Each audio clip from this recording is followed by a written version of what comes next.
नमस्कार दोस्तों, भारत ने अपने न्यूक्लियर प्रोग्राम को और भी ज्यादा तेजी से बढ़ा दिया है। आप सभी जानते हैं, जब भी भारत पाकिस्तान का मुद्दा आता है, चर्चा होती है, पाकिस्तान का बस एक ही रोना धोना होता है कि हम भारत के ऊपर परमाणु अटैक कर देंगे। पर अभी हाल ही में सिप्री के द्वारा एक रिपोर्ट जारी की गई, उसके अकॉर्डिंग अब पाकिस्तान से भी ज्यादा भारत के पास में परमाणु हथियार है। तो आइए जानते हैं पूरे मामले को कि भारत ने इस बार ज्यादा परमाणु हथियार क्यों बनाए हैं। क्या आने वाले टाइम में कुछ नई प्रकार की जंग होने वाली है? तो जानते हैं इसके बारे में। मेरा नाम है अंजलि और मैं आप सभी का स्वागत करती हूँ एग्जाम नारी के यूट्यूब प्लेटफॉर्म पर। यह रिपोर्ट 2025 की अभी हाल ही में 2 दिन पहले जारी की गई है और सिप्री की रिपोर्ट के अकॉर्डिंग बताया गया है कि दुनिया के 9 देशों के पास में क्या है, परमाणु हथियार मौजूद है। आप यहां देख सकते हैं 9 देश है जिनके पास टोटल परमाणु की बात करें तो 12,241 परमाणु हथियार है। 10वां देश ईरान बन सकता था, पर उसने परमाणु बनाया या नहीं बनाया वो भगवान जाने, क्योंकि अगर ईरान ने परमाणु बम बनाया भी होगा तो वो अपने जमीनी बंकर के अंदर छुपा के रखा होगा और अभी ईरान और इजराइल की लड़ाई इस वजह से चल रही है। खैर, इस मुद्दे पर बाद में आएंगे। पहले ये जान लीजिए कि भारत ने कितने ज्यादा परमाणु भी बना दिए हैं। तो पिछले 3 साल का अगर आप रिकॉर्ड उठा के देखोगे तो पाकिस्तान के पास में 170 ही परमाणु है, उसने एक भी नया परमाणु नहीं बनाया। वहीं अगर मैं भारत की बात करूं तो भारत ने इस साल यानी कि 12 महीने के अंदर 8 से ज्यादा परमाणु हथियार बनाए और 180 हो चुके हैं, यानी कि पाकिस्तान से भी 10 ज्यादा परमाणु हथियार हमारे पास में है। अब सबसे बड़ा सवाल यह है कि भारत इस बार परमाणु बनाने की होड़ में क्यों लगा हुआ है, जबकि भारत की पॉलिसी रही है कि नो फर्स्ट यूज, यानी कि जो देश भारत के ऊपर परमाणु अटैक करेगा उसको निपटाने के लिए तो केवल 10 परमाणु ही काफी है। और आप समझ सकते हैं, मैंने यहाँ पाकिस्तान की बात करी है कि पाकिस्तान के पास में चाहे कितने भी परमाणु हो, अगर 10 परमाणु 20 परमाणु भी यहाँ से छोड़ दिए तो पाकिस्तान का राम नाम सत्य हो जाएगा। पर यहाँ अगर भारत वर्क कर रहा है तो उसके पीछे बहुत बड़ा रीजन है और उसका रीजन है चाइना। आप सभी जानते हैं, इससे पहले मैंने एक परमाणु का वीडियो बनाया था, आप सभी लोगों ने बहुत प्यार दिया था, मिलियंस में लेके गए थे उस वीडियो को। इसको भी जरूर से पहुंचाइएगा। और सबसे मेन चीज यह है कि चाइना ने जब पूरी दुनिया कोरोना से जूझ रही थी उस समय भी 200 से 300 न्यूक्लियर बना लिए थे। और अगर अभी की रिपोर्ट बताए तो चाइना ने कुछ महीने पहले जब सिप्री ने कुछ महीने पहले जब रिपोर्ट जारी करी थी तो सिप्री ने कहा था कि आने वाले 2030 तक हो सकता है चाइना 500 से भी ज्यादा परमाणु बना ले। पर यह 2030 नहीं आया, उससे पहले ही 600 से ज्यादा परमाणु बनाकर बैठा है।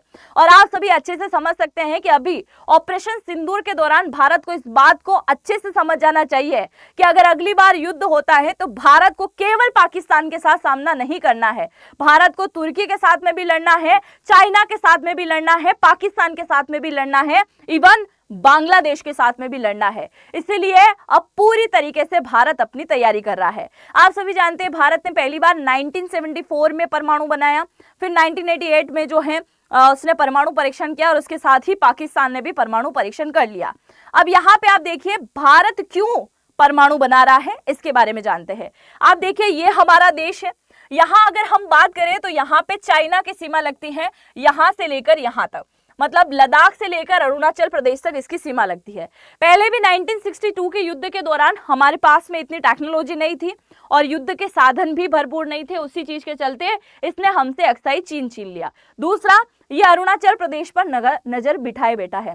इधर एलएसी की बात करें तो आए दिन यहाँ पे कुछ न कुछ होता रहता है ना, जिसे लाइन ऑफ एक्चुअल कंट्रोल कहते हैं, वहां पे कुछ न कुछ चलता रहता है।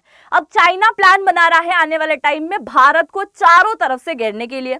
आप देखिए, इधर इसने क्या किया है, अरुणाचल प्रदेश पे अपना हक बता रहा है। अगर आने वाले टाइम में भारत पाकिस्तान का युद्ध या फिर भारत चाइना का युद्ध हुआ तो चाइना यहां से मिसाइल दागे, इससे पहले अरुणाचल प्रदेश पे कब्जा करो। दूसरा, अभी आप सब जानते हैं कि भूटान के अंदर इसने कई सारी बस्तियां बसा दी है। आप सही सुन रहे हैं, डोकलाम के अंदर सड़क बना रहे थे तब तो भारत ने रोक लिया, पर यहाँ बस्तियां बन चुकी हैं सैटेलाइट के थ्रू। आप देख सकते हैं, कुछ समय पहले ही की न्यूज है। यानी आप देखिए कि चाइना कितनी बुरी तरीके से भारत को घेरने की तैयारी कर रहा है। इधर बांग्लादेश ने पहले ही बोल दिया था कि भाई हम तो गार्जियन है समुद्र के, आप आ जाइए यहाँ पे व्यापार कीजिए। तो अगर युद्ध होता है तो बांग्लादेश किसकी तरफ है, चाइना की तरफ है। चाइना से वैसे ही बहुत ज्यादा पैसे उधार ले रखे हैं पाकिस्तान ने, तो पाकिस्तान उसकी तरफ पहले से ही है। पाकिस्तान कि यहाँ पे CPEC चाइना पाक इकोनॉमिक कॉरिडोर वो डेवलप कर रहा है। अभी श्रीलंका ने कुछ समय पहले एक बंदरगाह बनाया और उस बंदरगाह के लिए चाइना से कर्ज लिया, तो चाइना ने उस समय में भी पैसा दे दिया है।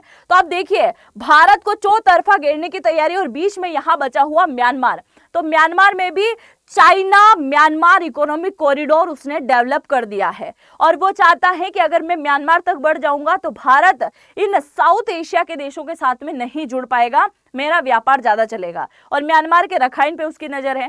तो आप समझ सकते हैं कि भारत को सभी तरफ से घेरने की तैयारी कर रहा है और इसके साथ ही चाइना बहुत ज्यादा परमाणु बना रहा है। आज चाहे इस बात को कैसे भी हम करें, पर इस बात को नहीं जुटला सकते कि चाइना कई सारी टेक्नोलॉजी में भारत से आगे है और इसीलिए भारत को उसके साथ कदम से कदम मिलाकर चलने के लिए पूरी तरीके से रेडी होना पड़ेगा।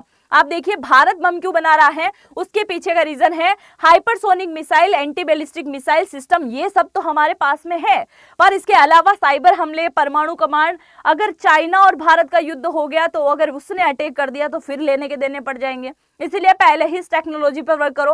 भारत की जो मिसाइलें हैं सबसे ज्यादा खतरनाक है अग्नि 5000 किलोमीटर की रेंज इसकी है। अगर हम अटैक करेंगे तो चाइना के पार तक तो हम जा ही सकते हैं, पर चाइना के पास में इतनी खतरनाक टेक्नोलॉजी है कि वो दुनिया के 10,000 11,000 की रेंज तक उस परमाणु को फेंक सकता है, छोड़ सकता है।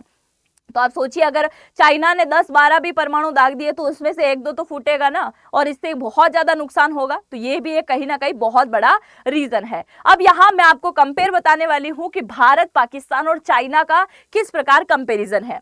परमाणु हथियारों की बात करें तो भारत के पास में 180 परमाणु है, वहीं पाकिस्तान के पास में 170 है, और अगर चाइना की बात करें तो इसके पास में 600 है।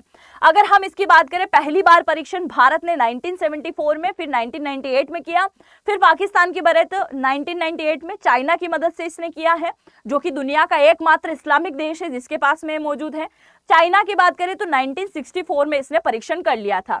अगर हम यहाँ पे बात करें तो ये हमारी नो फर्स्ट यूज की पॉलिसी है, और मेरा तो भारत सरकार से यही अनुरोध है कि इस नीति को चेंज करना चाहिए। अभी भी जब भारत पाकिस्तान का युद्ध चला, ऑपरेशन सिंदूर के दौरान भारत को परमाणु अटैक कर देना चाहिए था एयर बेस को फोड़ने से बढ़िया, कि उनके कोई ना कोई जो है नुकसान इतना भयानक होता कि रातों रात पाकिस्तान निपट जाता और फिर बाद में इसको निपटते रहते। ज्यादा से ज्यादा क्या होता, उत्तर कोरिया के जैसे ही डाल देते ना भारत को, इससे ज्यादा क्या ही हो जाता। सोचने वाली बात है कि नहीं, जरूर से लिखिएगा कमेंट सेक्शन में। अगर हम बात करें पाकिस्तान की तो फर्स्ट यूज यानी कि जरूरत पड़ने पर हमला, ये वैसे भी एक्टिव रखता है इन परमाणु हथियारों को। और वही चाइना की बात करें तो चाइना की पॉलिसी भी नो फर्स्ट यूज की है, पर जरूरत पड़ने पर यह पलटवार कर सकता है, यानी कि पहले अटैक करे ना करे, अगर इसके दिमाग में आगे अटैक करना है तो ये कर देगा। पर भारत बोलता है कि जब तक कोई देश अटैक नहीं करेगा उससे पहले ये नहीं करेगा, और जिन देशों के पास में परमाणु हथियार नहीं है, खासकर उन देशों के ऊपर भारत कभी भी अटैक नहीं करेगा, खासकर परमाणुओं को लेकर।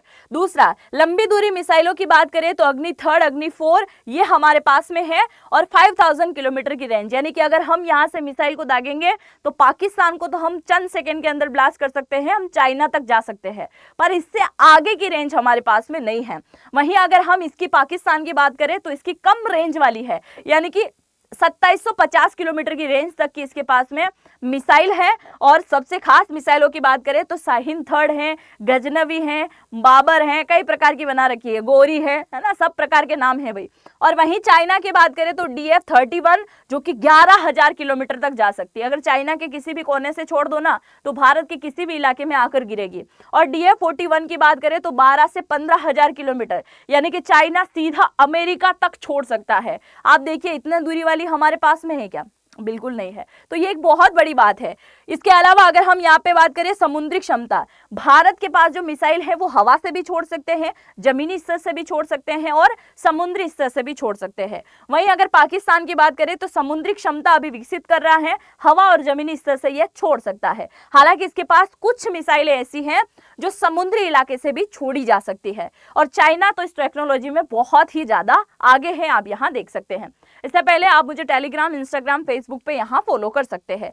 अगर हम बात करें भारत की परमाणु नीति तो वो केवल रक्षा के लिए है। अगर चाइना युद्ध करता है बाई चांस, हमारे पास में 180 है, चाइना के पास कितना है, मतलब हमसे कई गुना ज्यादा है, और उसके पास में केवल परमाणु नहीं, ऐसे कई सारे लड़ाकू विमान, ऐसे कई सारे हथियार हैं जो हमसे भी ज्यादा है। ऐसा नहीं है कि भारत चाइना के सामने छोटा देश है तो उससे मुकाबला नहीं कर सकता। आप यहाँ पे देखिए, पाकिस्तान छोटा देश है फिर भी भारत के साथ लड़ने के लिए रेडी है। इजराइल की बात करें तो इजराइल छोटा सा देश है फिर भी वो गाजा फिलिस्तीन के साथ लड़ रहा है, ईरान के साथ में भी लड़ सकता है। तो ऐसा कुछ नहीं है, जनसंख्या या आकार के आधार पे ही सारी चीजें तय नहीं होती है।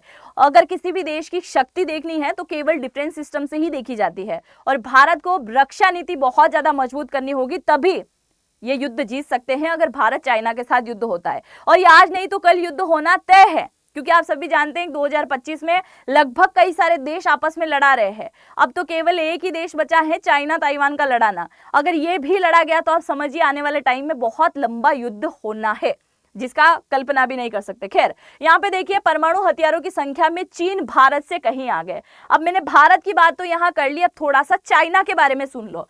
चाइना के पास में ज्यादा दूरी वाली ICBM इंटरकॉन्टिनेंटल बैलिस्टिक मिसाइल है जो कि अमेरिका तक मार सकती है, और भारत के पास में क्या है, 5 से 6,000 किलोमीटर तक ही जा सकती है। इसीलिए भारत को ज्यादा काम करना पड़ेगा। चीन की सबमरीन और मिसाइल तकनीक भारत से ज्यादा पुरानी और परिपक्व मानी जाती है। मतलब ये हाई टेक्नोलॉजी के मामले में भारत से कई गुना आगे है। ये कुछ चीजें बनाने से भारत इसके साथ मुकाबला नहीं कर सकता, ये भी करना पड़ेगा। भारत अपनी ट्राइड क्षमता को तेजी से विकसित कर रहा है ताकि चीन जैसी ताकत बनाए रखे। भारत की नीति पूरी तरीके से रक्षात्मक है, जबकि चीन अपनी नीति में थोड़ा अस्पष्ट है। क्लियर नहीं बोलते हैं, छोटी आंखों वाले हैं ना। चलिए आगे देखिए, भारत क्यों चीन के सामने अपनी ताकत बढ़ा रहा है। चीन के मिसाइल और परमाणु सिस्टम तेजी से बढ़ोतरी हो रहे हैं। आप सभी जानते हैं ना कि चाइना ने कुछ ज्यादा ही हथियार इस बार दिए थे, उसमें से PL-15 तो यहीं फट के गिर गया था। हमारे एयर डिफेंस सिस्टम ने उसको वहीं फोड़ दिया था, और कई सारे देश उसका मलबा भी मांग रहे हैं। इससे रिलेटेड वीडियो प्रोवाइड कराया है, जरूर से देखिएगा। और हो सकता है इसके पास बहुत ज्यादा हथियार अच्छे हो, पर कई सारे हथियारों की हवाएं इस बार जो है भारतीय वायुसेना ने निकाली थी, एयर डिफेंस सिस्टम ने निकाली थी। पर फिर भी इस चीज को नहीं नकारा जा सकता कि पाकिस्तान चाइना के पास में कई सारे ऐसे हथियार आज भी मौजूद हैं। आप जानते हैं LAC पे लगातार तनाव है, लद्दाख अरुणाचल प्रदेश को लेकर मजबूर कर सकता है, और चीन में हाइपरसोनिक मिसाइल भी अभी तैनात कर दिया है। ये सबसे खतरनाक वाली बात सोचने वाली है कि चाइना अभी हाइपरसोनिक मिसाइलों को तैनात करके रखा हुआ है, एक्टिव करके रखा हुआ है, जो आने वाले टाइम में ये कहीं ना कहीं युद्ध की नीति ही इसकी चल रही है। एक सबसे खास बात मैं आपको यहाँ पे बताना चाहूंगी, MIRV multiple independently targetable reentry vehicle, एक मिसाइल जो कई सारे लक्ष्यों पर अलग अलग वॉरहेड गिरा सकती है। वॉरहेड यानी कि परमाणु सामग्री जो है कई केजी की मात्रा में एक ही मिसाइल के साथ लाद के ले जाया जा सकता है। जैसे ये मिसाइल है और इसमें कई प्रकार की सामग्री, और वो अलग अलग जगह पर क्या कर सकती है, अटैक कर सकती है। और ये वाली टेक्निक केवल हमारे पड़ोसी देश चाइना के पास में है। और अगर युद्ध हुआ तो अब देखिए, चाइना के पास परमाणु है, पाकिस्तान के पास में परमाणु है, और आजकल कई सारे देश चाइना पाकिस्तान के पास लग रहे हैं। इवन अमेरिका तक जो है वहां के आसिफ मुनीर को, जनरल जो है वहां के आर्मी चीफ जो है, उसको लंच पे बुला रहा है। मतलब ये चीज भी मानने वाली है कि पाकिस्तान बिना फायदे, अमेरिका किसी भी बिना फायदे के किसी को भी अपने देश में नहीं इनवाइट करता है। लंच पे बुलाया है तो उसका फायदा वो जरूर से देखेगा। खैर, यहाँ पे हमारे पड़ोसी देशों की बात हो रही है, और ये दोनों ही परमाणु वाले हैं, इसीलिए इसके पास में ऐसी हाई टेक्नोलॉजी है तो वो भारत के पास में भी होनी चाहिए। यहाँ पे देखिए, भारत अगर समुद्री तरीके से अपनी टेक्निक को बढ़ा रहा है, अपनी ताकत को बढ़ा रहा है और अटैक करने के लिए बोलता है, तो INS अरिहंत और INS अरिगार्ड जो है अब नया प्रकार का आने वाला है। विक्रांत और विक्रमादित्य तो हमारे पास में पहले से ही मौजूद है, हम इस पे वर्क कर रहे हैं। जबकि समुद्री परमाणु त्रिकोण मतलब हवा, जमीन और पानी, तीनों स्तर पर पहले से ही मजबूत होके बैठा हुआ है चाइना, जबकि भारत इतनी मजबूत स्थिति में अभी भी चाइना के सामने नहीं है। एक सबसे खास जो मिसाइल है उसके ऊपर भारत को वर्क करना चाहिए, ईयरली वार्निंग सिस्टम पर काम जारी है। अब ये क्या है, तो ईयरली वार्निंग सिस्टम सैटेलाइट जो है वो मिसाइल हमला करने का जल्दी पता लगाने की क्षमता है। अगर भारत की तरफ कोई मिसाइल आ रही है तो उसका पहले से ही सैटेलाइट के थ्रू जल्दी से पता लगाने का काम हो जाए, ऐसी हमारे पास में कोई टेक्नोलॉजी नहीं है, जबकि ऐसी टेक्नोलॉजी चाइना के पास में है। तो भारत को कौन कौन सी चीजों पर वर्क करना चाहिए, आप मुझे जरूर से कमेंट सेक्शन में लिखिएगा कि आने वाले टाइम में अगर युद्ध होता है तो क्या पाकिस्तान के साथ ही भारत को लड़ना पड़ेगा, क्या चाइना तुर्की के साथ में नहीं लड़ना पड़ेगा, क्या बांग्लादेश के साथ में नहीं लड़ना पड़ेगा? आप जो भी परमाणु शक्ति को लेकर सोचते हैं अपनी राय को जरूर से कमेंट सेक्शन में लिख के जाइएगा, क्योंकि मुझे आप सभी का कमेंट का इंतजार रहेगा। अब यहाँ पे देखिए चाइना जो है अपनी परमाणु शक्ति को लगातार बढ़ा रहा है और इसके पास में ऐसे अत्याधुनिक हथियार हैं जो कि ज्यादा से ज्यादा दूरी तय कर सकते हैं, और भारत के पास में ज्यादा से ज्यादा 6000 किलोमीटर तक की दूरी पर जाने वाले हथियार मौजूद है, इससे ज्यादा वाले नहीं है। और अगर चाइना अटैक करता है तो आप समझ सकते हैं इस बार क्या स्थिति बनेगी। इसलिए भारत को और भी ज्यादा डेवलपमेंट पर वर्क करना चाहिए और भी अपने डिफेंस सिस्टम को बढ़ाना चाहिए, क्योंकि ऐसे युद्ध अब पारंपरिक नहीं बचे हैं। अब के जो युद्ध हैं वो हवाई माध्यम से होते हैं, टेक्नोलॉजी के माध्यम से होते हैं। आपस में सेनाएं अब नहीं लड़ती है, वो दौर चला गया। और अगर अब युद्ध होता है समझ सकते हैं कि ज्यादातर परमाणु हथियार, हाइपरसोनिक, बैलिस्टिक मिसाइल, ड्रोन, इन सभी चीजों पे ही डिपेंड होने वाले हैं लोग। बाकी आप जो भी सोचते हैं, आप महानुभव अपनी राय जरूर से कमेंट सेक्शन में लिखिएगा। चैनल पे पहली बार आए हैं तो चैनल को सब्सक्राइब करना तो बिल्कुल भी मत भूलिएगा। हम मिलते हैं नेक्स्ट वीडियो में, तब तक के लिए जय हिंद, जय भारत।